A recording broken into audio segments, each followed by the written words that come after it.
Yo, morning fam. Um, Today I want to share a little bit of an experience that I have. I last year I started a plant project with my daughter. So it was a bunch of cactus and some succulent plants put into a terrarium. The terrarium was cut from a big mineral water bottle.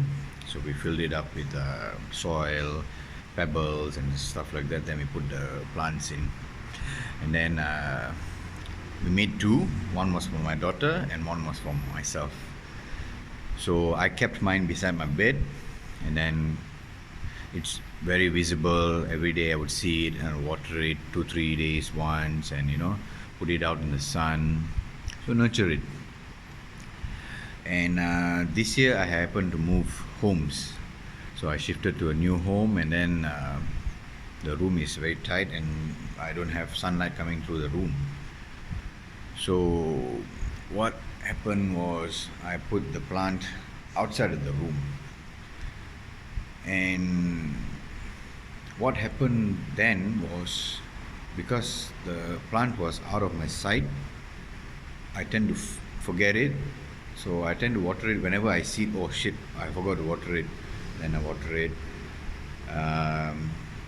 And this went on for a couple of weeks, and for past 2 weeks or so I totally forgot to water it because it was not in my sight. And I noticed that some of the plants in there had is almost dying. So now I put it in a place where I see it daily, and I can take care of it. Now I can draw an inspiration from that in terms of the difference when I was constantly was inside of that plant, and the difference with when the plant was out of my sight. So many times this happens to us unconsciously. We don't realize these kind of things. Out of sight, out of mind.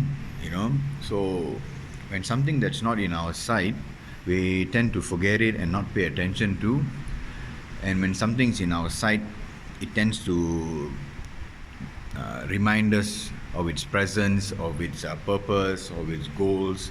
When it's inside, we tend to be remembered of what we're supposed to do. So that same thing goes to goal setting. Now, when I set goals previously, when I was a competitive bodybuilder, when I set goals to compete and so forth, what I would do is I would write down my goals. That's number one. And writing down is one thing. But what I would do, I would change the screensaver on my phone.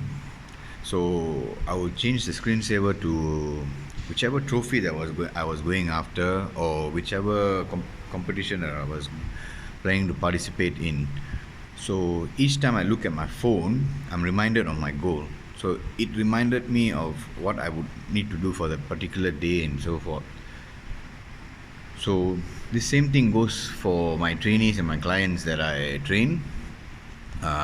Whenever they are like struggling with food addiction, and they are tempted into giving in to their food, the first thing I tell them to do is remove those temptations from their sight, meaning remove it from their cabinets, remove it from their fridge, because the moment they see it, they are bound to like go after the chips, or open up the fridge and go after the can of soda, or you name it. So that's one of the strategies I use. When it's out of sight, it doesn't bother you as much. So this can also work for those guys that's or girls that's coming off a breakup. Do not go and stalk your ex. Don't go to their social media, check who they are dating latest, and what they are up to. Are they doing better than me? Oh, this is so unfair and all that. So when it's out of sight, you don't pay attention to. So things that you want to overcome, out of sight. Things that you want to focus on, inside, in focus. So that's what I got to share for today, and I hope this has helped you guys a little bit. And please feel free to comment on the video, and and I'll be starting a new YouTube channel soon. So most likely I'll be doing more videos on that instead, because that will allow me for more lengthy and more interaction with you guys. So I hope to update you guys soon on that progress. All right, till then guys, peace out.